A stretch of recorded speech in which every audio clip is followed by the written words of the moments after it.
काय superb event होता, काय मज्जा आली खरंच हो ना आकाश. ऍब्सोल्युटली मेमोरेबल इव्हेंट होता. आणि साक्षी तुला माहितीये बरं झालं आधीचा इव्हेंट कॅन्सल झाला, कारण हा जास्त चांगला होता.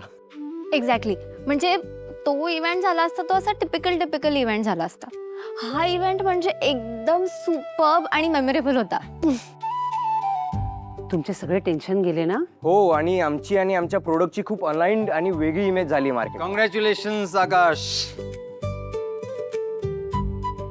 कॉंग्रॅट्स तुला दादा, आणि थँक्यू.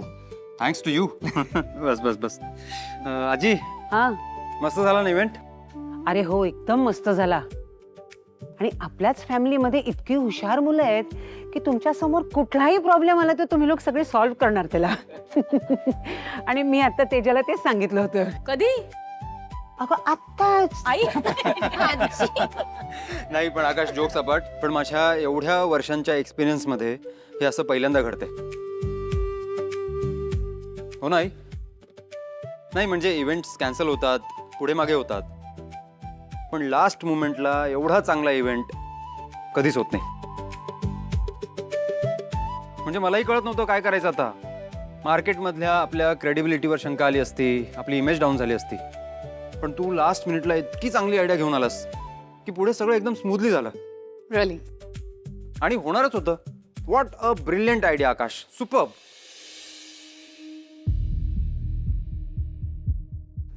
दादा एक मिनिट थांब. दादाला माहित नाहीये का? काय? मी कदाचित सांगायचं विसरलो नाही, पण मी काल फोनवर मेन्शन केलं होतं ना हे. कशाबद्दल बोलताय? अरे दादा, काय झालं, त्या दिवशी आम्ही खरंच वरीड होतो की काय करायचं आणि काय नाही. आम्ही असंच टेन्स्ड बसलो होतो आणि तेवढ्यात शरूचा फोन आला आकाशला. दादा हो, ही माझी आयडिया नव्हती, शर्वरीची होती.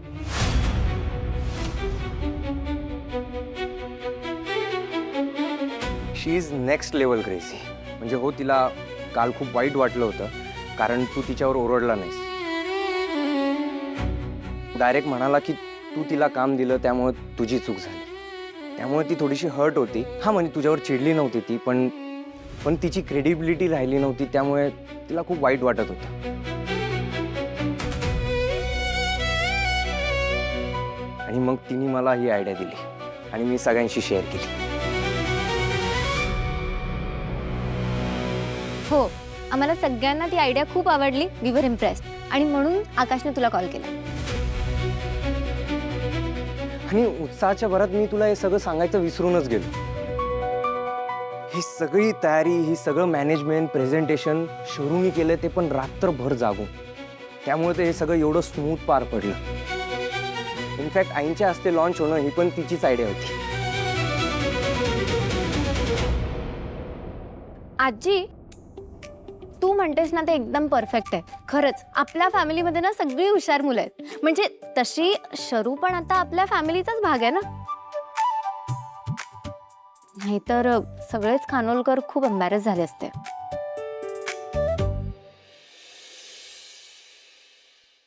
खानोलकरांचं नाव काही इतकं हलकं नाहीये की कुठलाच इव्हेंट, ते प्रोडक्ट लॉन्च नाही झालं तर लगेच खराब होईल. नाही, माझं BP हाय झालं होतं काल का, because this was happening for the first time, but I sure will sell through.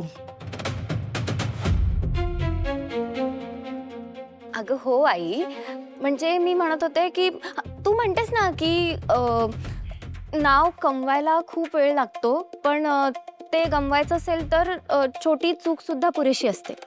म्हणजे बघ ना, आपण जर आता हे सगळं प्लॅन नसतं केलं तर आपण खरंच खूप एम्बॅरेस झालो असतो. म्हणजे लेट्स जस्ट एक्सेप्ट की आपण शरूमुळे जास्त सेफ झालोय.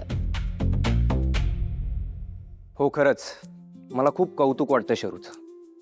आयडिया सुचणं एक गोष्ट आहे, पण तिला तितकं चांगलं एक्झिक्यूट करणं हे खूप महत्वाचं आहे, आणि तिने ते केलं. Wow, super. शरू ग्रेटच आहे ना. हो रे, शरू खरंच खूप स्मार्ट मुलगी आहे.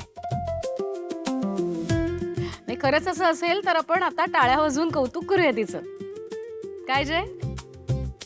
अरे मला तर पहिल्यापासूनच ह्या पर्वांच्या मुली खूपच आवडतात. येस आजी, यू आर राईट. परवांच्या मुली आहेच स्मार्ट. हा आता जाणवलंय. नाही नाही, मला आता नाही आठवलं, मला माहितीच होतं. मी फक्त आजी जे म्हणली त्याला सपोर्ट करत होतो. हा, बघ बघ.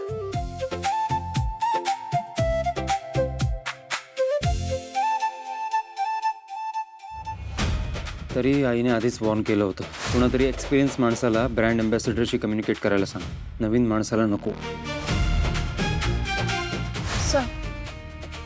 सॉरी. No it's okay. माझंच चुकलं, तुला एक्सपिरियन्स नसताना एवढी मोठी जबाबदारी तुझ्यावर टाकली.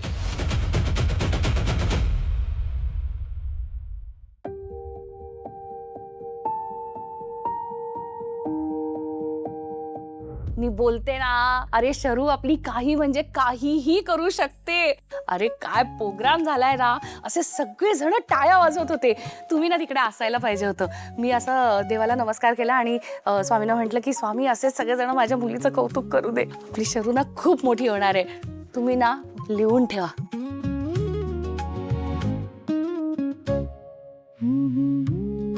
मग इतकं सगळं चांगलं झालं असताना आपल्या बुलेट ट्रेनला काय झालंय? चेहरा का उतरलाय? काही नाही हो पप्पा, म्हणजे काल माझ्यामुळे थोडी गडबड झाली होती, पण आज मी सगळं सांभाळून घेतलं. मग काय,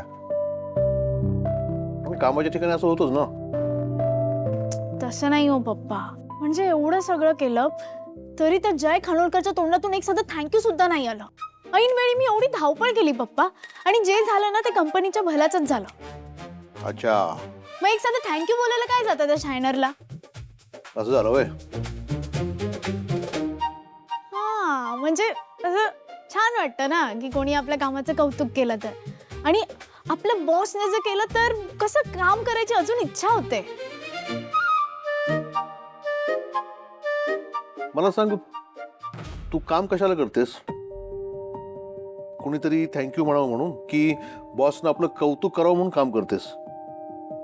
नाही म्हणजे काम चांगलं करायलाच पाहिजे, पण म्हणजे झालं तर काम करताना तुझ्या मनात तो उद्देश नव्हता तर मग अपेक्षा कशाला ठेवायची?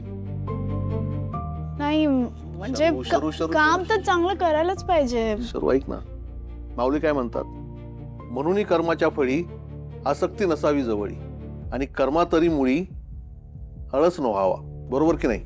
काम असं करायचं की त्याचा आनंद काम पूर्ण झाल्यात असावा. कौतुक झालं तर छान, नाही झालं ना तर मनात नाही ठेवायचं. आपल्याला काम करून आनंद मिळतो ना, ते सगळ्यात जास्त महत्वाचं. आणि खोट्या कौतुकापेक्षा ना आपल्याला मिळालेलं समाधान मोठं असतं. आणि तुला सांगतो, आपण चांगलं काम केलं ना त्याचं कधी ना कधी फळ नक्की मिळतच. पण जास्ती अपेक्षा केली आणि ती पूर्ण नाही झाली तर त्याचा जास्त त्रास होतो. आता तू अपेक्षा ठेवलीस पण काम करताना तुला जो आनंद मिळाला तो गेलाच की नाही, मग काय उपयोग आहे? काम असं करायचं की आपल्याशिवाय पान हल्लं नाही पाहिजे, बाकी अपेक्षा नाही ठेवायची ग. चल जेव आता.